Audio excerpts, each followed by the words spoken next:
നമ്മളെല്ലാം കൊടുക്കും. അതെങ്ങനെ? നീയല്ലേ ഇവന് കൃത്യമായി തന്ത്രപരമായി മർമ്മത്തടിച്ച് കൊന്നത്? ഇത് ഞങ്ങളെന്ത് കഴിച്ചു?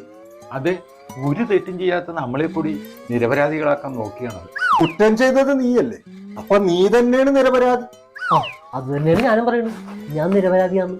സമ്മതിച്ചല്ലോ, അത് മതി. പോലീസിനോടും ഇത് തന്നെ വിവരം പറയണം. അതിനു മുമ്പ് റിപ്പർ ചത്തോ ജീവനുണ്ടോ എന്ന് നോക്കണ്ടേ? നിങ്ങൾ നോക്ക്, ഞാനൊന്ന് വീട്ടിൽ പോയിട്ട് വരാം. മരുമകള് തനിച്ച. ആഹാ, അപ്പൊ ചേട്ടനല്ലേ പറഞ്ഞത് മരുമകൾക്ക് ആരും പേടിയില്ല, അവിടെ AK-47 ഉണ്ട്, റിപ്പറെ ചുട്ടുകളയും, ചുട്ട റിപ്പറെ പറപ്പിക്കുമെന്നൊക്കെ. അത് ശരിയാ, പക്ഷേ